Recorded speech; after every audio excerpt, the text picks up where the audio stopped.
All right, thanks for coming. I just spoke to the playing group to inform them that I am hanging up the boots. Like I said to them, it turns out you can't play footy forever, and I was trying to, but I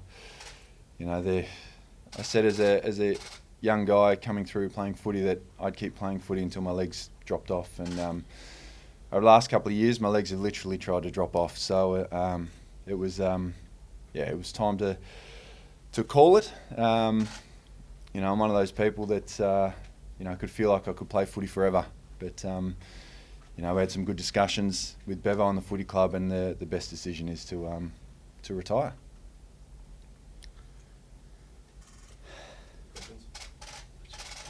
Congratulations on an incredible career. 2016 must be the highlight, playing with a broken vertebrae the whole final series. There's quite a few highlights. Looking back at my career with my wife and kids for a couple of weeks now, and something that I haven't really ever done before, but now that things are going the way they're going, it's good to reflect. I think there's a couple of standout moments, and one of them is definitely, or the biggest one is the grand final, with the work that was put in over such a long period of time by so many people. To be able to achieve that success as a team and to be a part of that after not tasting it for so long is just huge. It's epic. It's an epic occasion. But you can add to that, and probably right next to that is the first ever game. Something as a kid growing up, the dream was always to play footy, not knowing if you'd ever get there, believing you could, hoping you might, but then to finally get there in round 5, 2005, Chris Grant's 300th game, my first game. It was unreal. Lined up on Mark Prosciutto, shook his hand, and then got an elbow to the guts, and down I went. Welcome to footy. After quarter time, got told I'm tagging Andrew McLeod.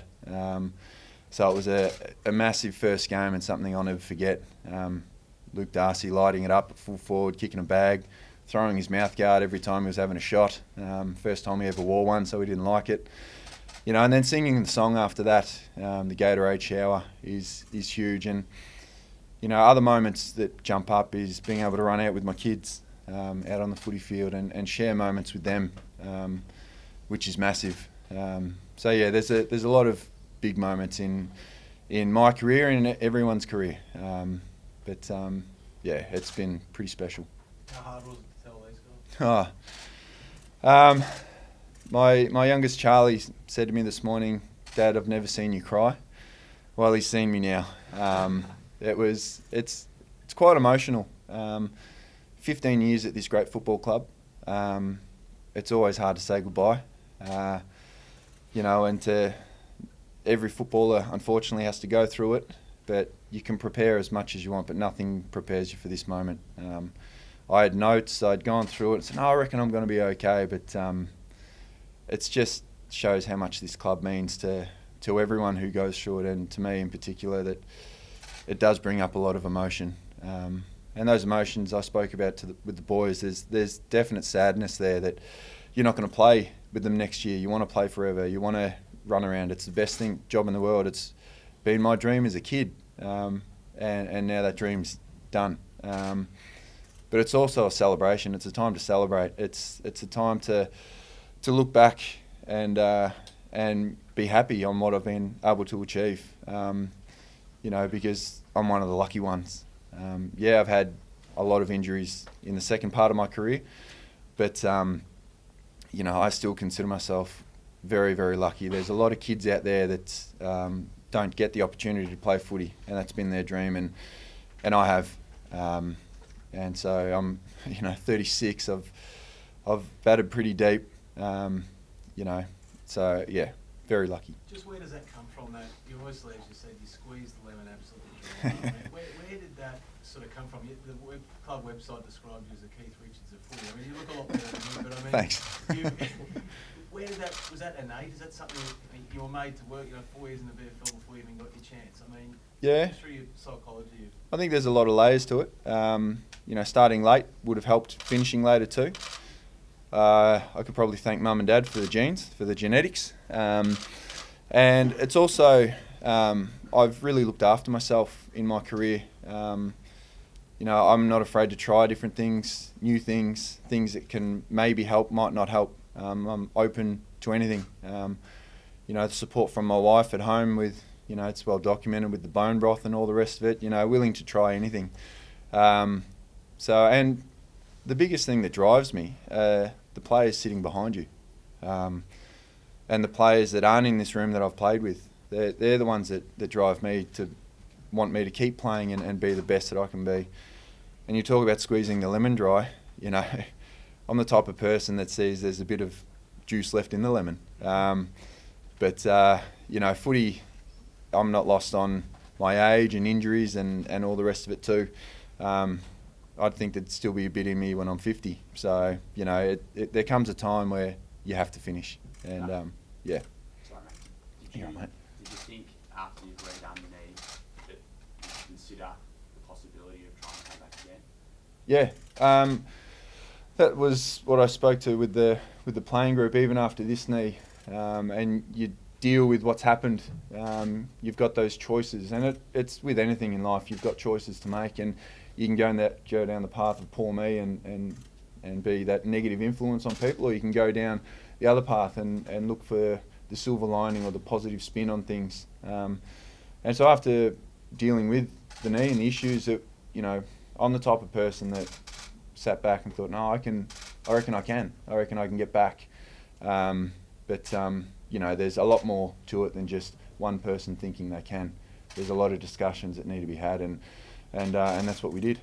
So did someone have to talk about it? Out of, oh no, they were very open and honest discussions, you know, with Bevo next to me.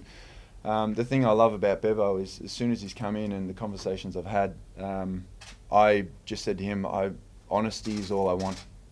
Whether that means one day in the future it's the tap on the shoulder to say you're done, or if it's a form thing, or it could be absolutely anything. The way you're carrying yourself around the footy club, you see things. I just wanted open and honest discussions, and that's what we had. And I'm no dummy. I've been around footy long enough, and being 36, 3 knees in 2 years, broken arm before that, broken back before that, I've had some significant injuries. You know, with the knee missing potentially half the year next year as a 37-year-old, would you be able to go around again as a 38-year-old, or is there an opportunity to get a young guy in that could possibly play 1, 2, 10 years at the football club? So there's all those sorts of discussions that we have, and I can't thank Bevo enough for those discussions that we've had. Luke, can you tell us a bit about the legacy that Dale leaves behind at the club? Yeah, we just talked about that great word legacy and what it actually means, and sometimes it's used quite flippantly, I think, in different quarters.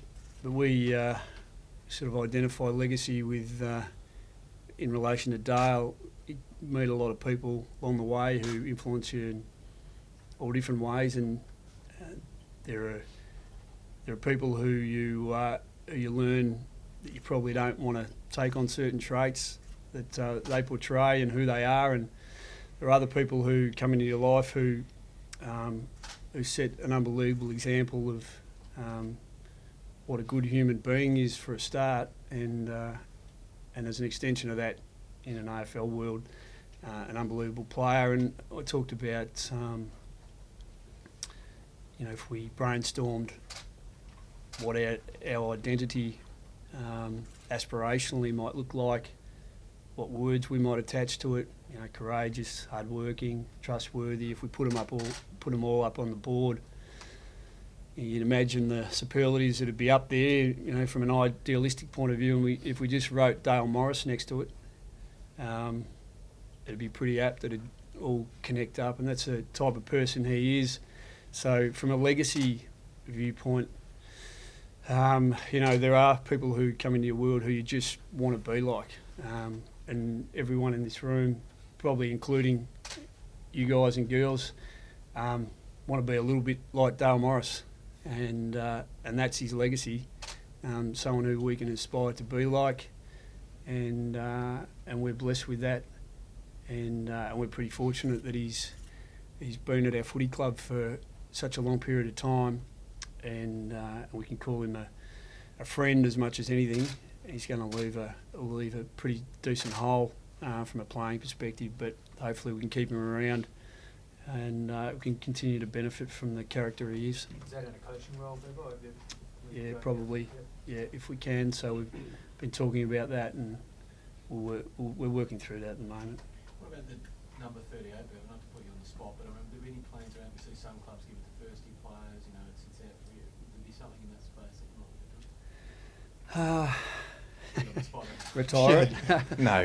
No, we, Moz just talked about the fact that the number 38 is dear to him, but the most important number for him is 916, and that's the order of proceedings as far as his time at the club. Is the 916th Western Bulldogs player to play at this club, and he talked about some of that, but the 38 will be filled by someone next year. Big shoes to fill.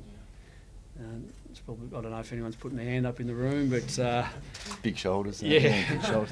I did mention, like, I think when a player of Dale's experience, and we attach all different labels, veterans one of them, and I've chosen to talk more about talking in terms of experience. Dale's an experienced player, trying to avoid the fact that he's turning 37 in December, and I probably did the same with Murph and Boydie too, to be honest. But everyone, probably you guys in particular, are looking for those signs that maybe the game's gone past a player who's been in the game so long, and as we know, Dale needed to really persist and persevere 4 years, to get his chance. He missed out on the Calder Cannons 2 years in a row. He couldn't get a spot on an AFL list for 4 years. And speaking to his dad, Alan, on the plane one day,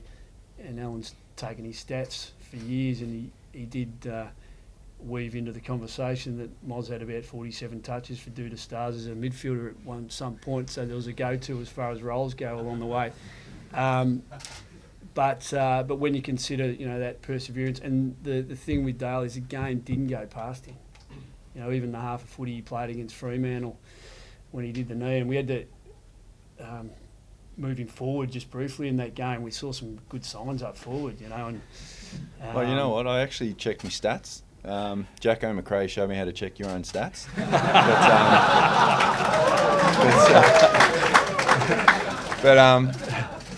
I'm actually a three-line player. I've kicked 3 goals 11, so I can play up forward. I've had 29 centre clearances. Didn't know that, did you? I didn't know that. And I've had 1,111 spoils. So, I can play all lines. Yeah, just on the spoils, notable opponents over the years. I mean, there's a lot of history with you and Rui, but just guys that you remember that you'll, years from now that you look back on some of those matchups. Yeah, there's a lot to remember, but going back on the number 38 that you were talking about, I've been lucky enough to look after that number for 15 years, and what excites me most is seeing who is going to look after that jumper in the future, which, I'll get a huge kick out seeing number 38 run around, out there again. So I'm looking forward to that most. But as for opponents over the years, there's been quite a few over 15 years. Like Nick is the hardest opponent I've had over my whole career, and just behind him would be Buddy. But Nick with the sheer work rate, and that was back in a time where it was 1v1. You take them. If you beat them, it goes a long way for your team winning. If they beat you, then you're probably going to lose. So there was a lot of responsibility back then. There still is now, but the game's changed. The game's different. But I think you can break it up almost into categories with the keys and the mids and the smalls that I've been able to play on. The key players, there's just so many. There's Pavlich from Freo.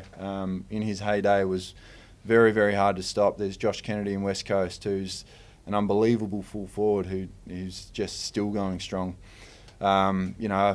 Scotty Lucas is my manager now, but I actually played on him. Where is he? There he is, hiding behind the pole. Still can't get near him. But, and Matthew Lloyd and these guys coming through, Brendan Favola, Jonathan Brown, the list goes on and on. I've been I'll look back. I haven't had a chance to look back at the players that I've played on or who they've played on me. But it's been it's been pretty special. The mid-sized players, the best mid-size would probably be Stevie Johnson from Geelong in his heyday. Can kick both legs. Very, very creative. Loves a little chirp out in the field. Keeps you on your toes. Very challenging. And as for the smalls, like Eddie Betts is such a difficult player to play on. Stephen Milne, Hayden Ballantyne from Freo. We could sit down soon and go through all the clubs and the different players because I would have forgotten some. But it's been, and that's what's made my journey so special is I've been able to play on these greats of the game, and most of the time been able to hold my own. Are you excited by the coaching possibility? Oh yeah, I'm excited. It's early days now with announcing the retirement, and with transition, it's a scary time. But the conversations have been really positive with the club, which reassures you, and it's I'm very, very excited, nervous, scared of what the future holds, because all I've done for 15 years is play footy. But I'm looking forward to seeing what the future holds. Bevo, how was you're an emotional man. How'd you go when he was telling the boys? Well, he got me going. I think he got a few of us going. Got myself going. When he was, and he did well up a little bit. So it wasn't a complete mess, but I was pretty emotional actually. So I think it's such an emotional, passionate thing to get involved with this sport, and when people do a lot for you, you have that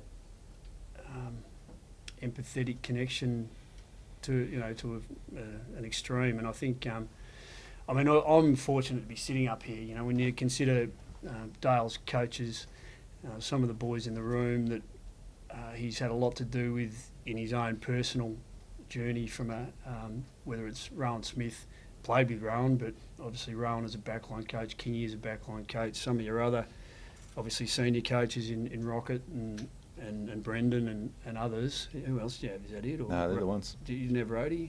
No, he didn't want me. Yeah. I didn't. That's the 4 years. Yeah. Rhodey.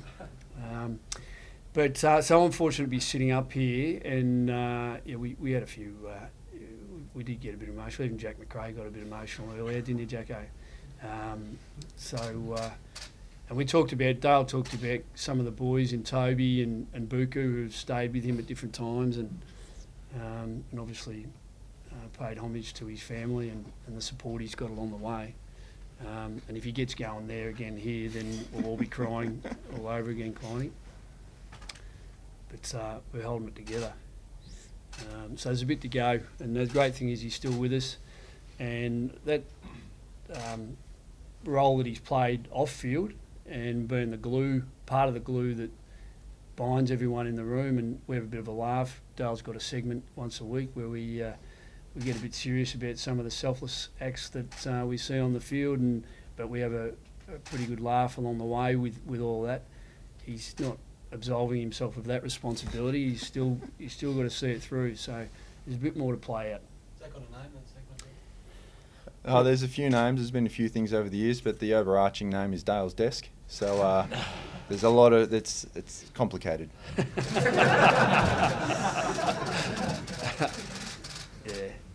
but I think we'll all have fond memories. And there'll be moments, and there'll just be the whole collective. And I think, the one that'll live on, I think in our supporters' minds will be that chase down tackle in the grand final. With his broken back, and he's looked like he just cramped before that too, Moz. And in the heat of the game, when it's there to be won, when you need someone to rely on, when you need a beacon of positivity and inspiration, here Moz was standing up once again for his teammates and for the club and winning the day. And that's I think that's probably the lasting memory, and it's a pretty significant one that you can. I don't know if you've got a big picture of that on your wall somewhere. One day we'll all have one. We'll get Lance to sign it. Don't think you want to. Can you somehow use this over the next few weeks? I don't know. We'll have to ask the boys in the room. I mean, I think we've got enough juice and enough energy, and I think this is something that it's a celebration in the end. It's a bit like, it can be a bit morbid when a player whose status in the game is who reaches pretty far. It can be a bit more, but I think, and the way Moz talked about it earlier on, if you take the emotion from with the tears or whatever it may be out of it, it's a celebration of an outstanding career of persistence and perseverance. And as I said, one day he will probably donate his body to science in about 70 years' time. And as I said to everyone in the room, we'll have we'll work out what's in that chassis and maybe be able to clone him, and somehow we might have the first human superhero at some point. But it is a celebration of a great human being and a great player in our game. Well done. Good. Beautiful. Awesome. Thanks, mate. Cheers.